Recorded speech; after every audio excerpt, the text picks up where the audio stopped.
Dear ladies and gentlemen, dear guests, welcome to Azerbaijan. I'm glad to see all of you here today at the annual forum, which already transformed many years ago into one of the leading international conferences on global scale. I think that Baku Global Forum now is in line with such a leading international fora like Davos, World Economic Forum and Munich Security Conference. With respect to the potential of Nizami Gencevi International Center, with respect to the list of participants, really, we see that annual discussions here in Baku lead to better understanding of different important international issues. The world is changing rapidly. Unfortunately, new areas of instability and confrontation emerge. If we compare what we've been discussing last March and what we are discussing today, we see substantial changes. Geopolitical changes are here. Therefore, experience of members of NGIS and participants, their knowledge, their experience as heads of states, governments and foreign ministers really is something which the world needs today in order to address issues of global importance. This time we have, I think, the record number of participants. More than 400 guests attend 11th Forum from 68 countries. So we also have expanded geography, and among our guests we have more than 40 acting and former heads of states and governments. So this really is an illustration of a huge intellectual potential of the forum. Yesterday I met the members of board of NGIS. We had a very good and cordial discussions and sincere discussions about many issues. Our meetings prior to the forum already have a good record to be a good tradition. And yesterday I once again expressed gratitude to the members of board for the activity, because throughout the year NGIS is doing a great job in bringing most important urgent issues of global agenda to the attention of decision makers in different parts of the world. Once again, I'd like to express my personal gratitude to the co-chairs of NGIS, Madam Vicky Freiberger and Mr. Serageldin, for their continuous contribution to NGIS, for their excellent performance as co-chairs, and they really managed to create a strong team of very special personalities and to organize the work of the center as a really result-oriented international NGO, which today is well respected on global scale. As I said, since we met last time, many things happened in the world and also in our region. Changes in our region may seem to have a local character, but actually I think that they have a much broader implication, because the main geopolitical change which happened since we met last time here a year ago is a full restoration of territorial integrity and sovereignty of Azerbaijan. And this is a really very serious geopolitical change, which will have, I think, a lot of positive consequences with respect to resolution of conflicts which seem to be unresolvable. For many years, we've been working in order to find peaceful solution to the conflict. For many years, including our annual meetings here prior to the Second Karabakh War, we were always talking about injustice, occupation, violation of international law, non-implementation of UN Security Council resolutions. And we continued to talk about that because we wanted this issue to be in the center of attention of international community.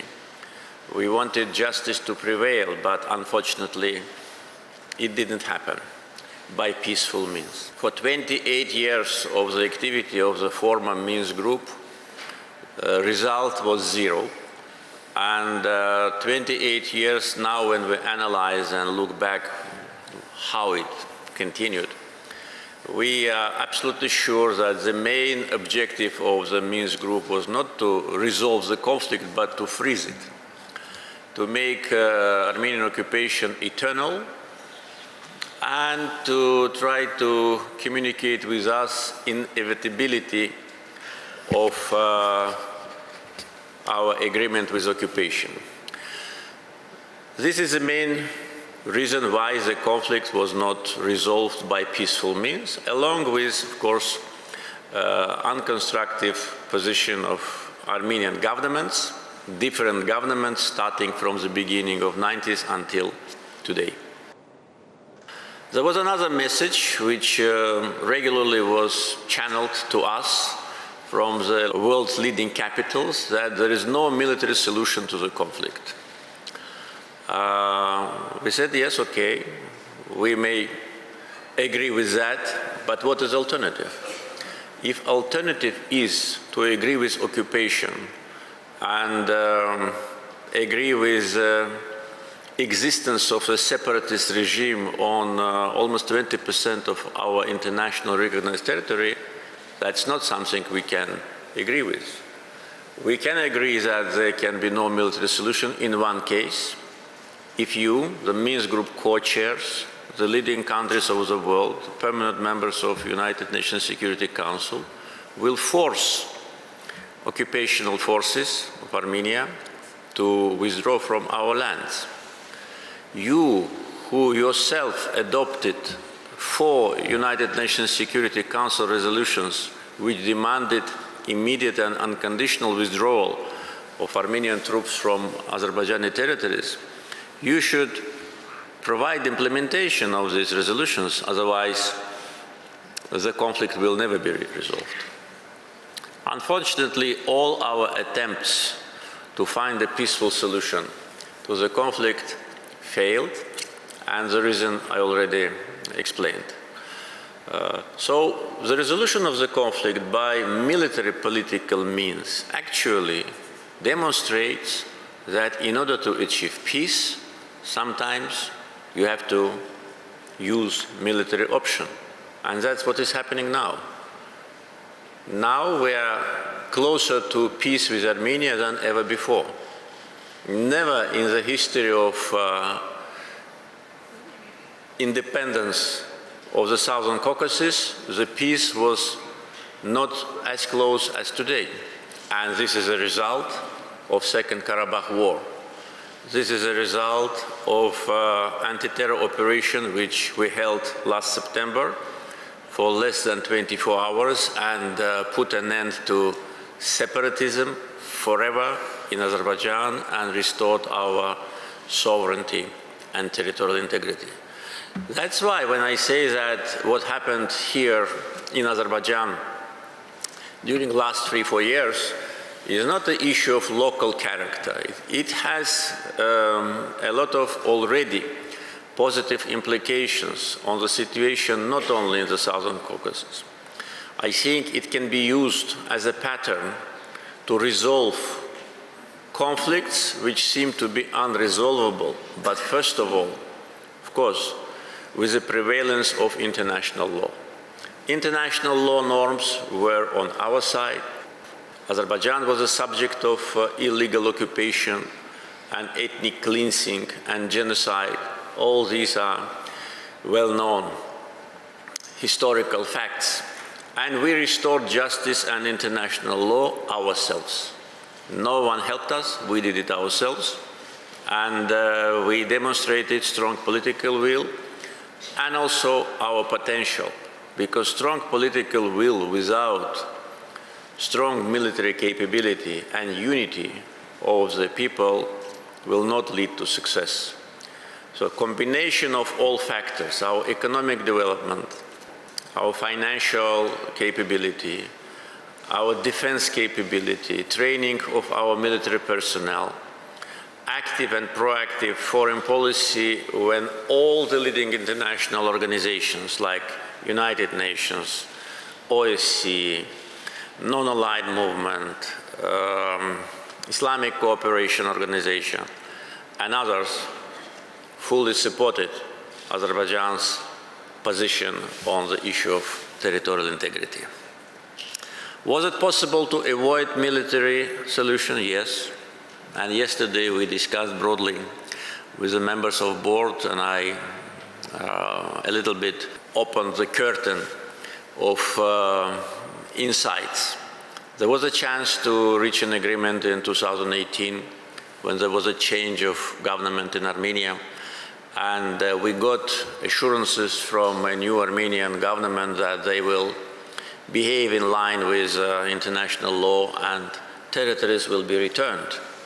We had those expectations, and if at that time Armenian new government would have preferred to behave as they do it now, then there would have been no need to restore our sovereignty by force. But unfortunately, in 2019, Armenian new leadership put forward absolutely unacceptable proposals like Azerbaijan have to negotiate with separatists.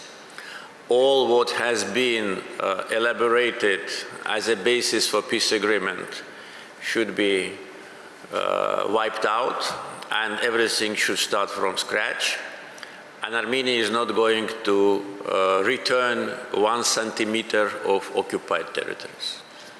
And moreover, the famous slogan articulated by Armenian Prime Minister that Karabakh is Armenia, first, it's absolute violation of international law, and second, it was too ambitious for a country which thought that they may keep our lands forever. So we had to teach them a lesson in 2020, September, November, and we thought that this lesson is enough for them to understand that the time when they could rely on foreign forces and keep the lands of other countries under occupation has gone. Was there opportunity to achieve peace during the last 3-4 years? Yes. Only if Armenia behaved constructively with respect to our proposal of draft of peace agreement and did not insist on incorporation into this peace agreement so-called Nagorno-Karabakh republic status. First, this kind of republic do not exist. It exists only in their dreams and in their mythology. And second, our position again was totally in line with international law. In interstate agreements, issues of internal politics should not be present. Based on the Capitulation Act, which Armenia had to sign on 10 November 2020, they obliged to withdraw their occupational forces from remaining part of Karabakh, which at that time was not under our control. But for 3 years they did not do it. Not only they did not withdraw almost 15,000 of their military contingent, but they smuggled weapons, mines, ammunition to Karabakh, taking advantage of the situation when we did not control in the aftermath of the Second Karabakh War, the communication. After we started to control the communication, of course, this smuggling have stopped, but nevertheless, during the last anti-terror operation, destroyed and taken as a trophy military ammunition, including heavy weapons and armored vehicles. Cost and worth is close to $1 billion. During the Second Karabakh War, military trophies and what has been eliminated during the war cost was close to $5 billion. And the question is, where did Armenia get all those money? Of course, it's clear that all the weapons they were using against us were given to them free of charge. Now, when Karabakh issue is closed, now we are very close to peace. That's what we think. And Azerbaijan is ready to continue peace process. Meetings at the level of foreign ministers of both countries now resumed, and we think that peace is reachable. That is what we want. We restored historical justice and international law, and now it's time to put an end to hostility in the region. One issue which I also want to draw your attention to is international reaction to our anti-terror operation, which was absolutely adequate in majority cases. International community in public statements, different countries and international organizations, and also in our behind the doors communication expressed full understanding with what we have done, what we had to do, and understanding that there have been two red lines which Armenia crossed prior to our anti-terror operation. In general, reaction of international community was absolutely positive.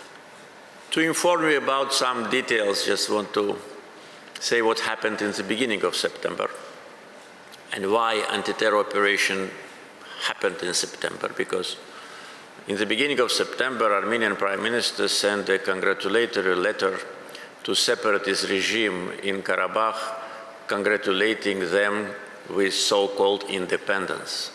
And that was a big surprise and bad surprise for us, because the same Prime Minister of Armenia publicly recognized Azerbaijan's territorial integrity in 2022 at the meeting in Prague, and several times reiterated that Armenia has no territorial claims to Azerbaijan. And then what was that congratulation about? That was a congratulation to separatists, and that was a violation of Azerbaijan's sovereignty, an absolutely unacceptable and contradictory gesture. And then on the 9th of September, so-called Nagorno-Karabakh Republic, which again exists only in the dreams of some people, held so-called presidential elections, and that was another red line. So this was actually the final triggers which led to anti-terror operation, which lasted several hours, and after 23 hours, separatists surrendered. There were no casualties among civilians, and as soon as separatists surrendered, we stopped operation, and that was actually the end of the story. Talking about international reaction, unfortunately, I have to mention position of one country which is absolutely in contradiction with international community, and this is France. I regret it very much, because relations between Azerbaijan and France since beginning of 90s developed in a positive direction. There have been numerous high-level visits, a lot of business contacts. 13 cities from each country had agreement, and they were named brother cities. But reaction of French government to Second Karabakh War and anti-terror operation was absolutely inadequate. There were 5 attempts to bring this issue to the Security Council of the United Nations and to impose sanctions on Azerbaijan for what we have not done. We did not do anything in contradiction with international law. All these 5 attempts failed because other members of Security Council did not support that. After that, there were several attempts to sanction Azerbaijan in European Union, and those attempts also failed. European Union majority countries did not support that. And unfortunately, what happened after that is absolutely beyond normal understanding. There was an act of vandalism in France, in the city of Evian, which used to be a brother city to one of the cities of Azerbaijan. And the monument of the Azerbaijani poetess Natavan was vandalized. Just want to show you the monument and the red color and the broken nose, and this happened in France as a result of the failure to sanction Azerbaijan in Security Council and EU. And after that, what happened? The authorities did not try even to wash out the color or to restore the monument, and what they've done, they've just wrapped it. And in this wrapped position, it stayed for more than 1 or 2 months.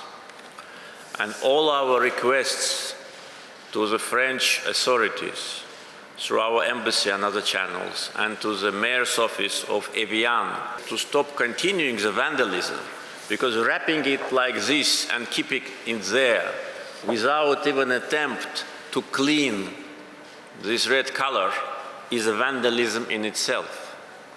And there was no reaction, neither from French government nor from Evian authorities. Then we started to insist that allow us to evacuate it, because this is an insult to us, this is a humiliation, and in the country like France, which pretends to be a moral leader, in many cases things like that are unacceptable.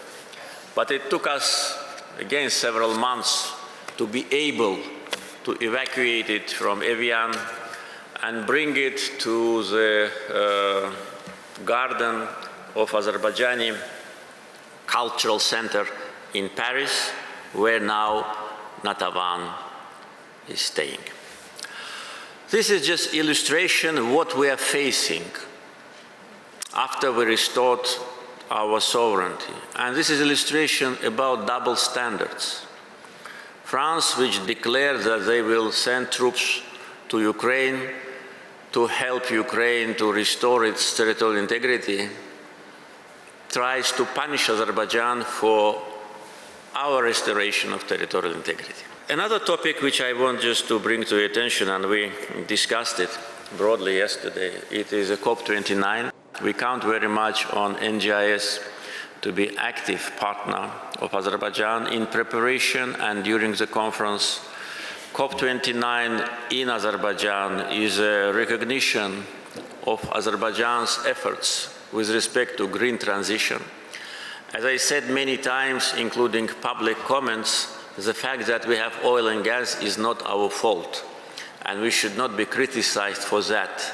I think those who try to criticize us and those who adopted decision to award us with this honor to host this global event should understand that it is our intention to contribute to the issue of climate. And all what we are doing with respect to green transition already has its practical results. Last October, we inaugurated the biggest in the area of Caucasus and Central Asia solar power plant, 230 megawatts. 2 more are now in the process of construction and in preparation. Our plans until 2030 is to have generating potential of 5,000 megawatts of renewables. And this is absolutely realistic because many contracts and MOUs have been signed. We actively work now on building the green energy cable from Caspian to Black Sea and further down to Europe. And the feasibility study of that project is almost ready.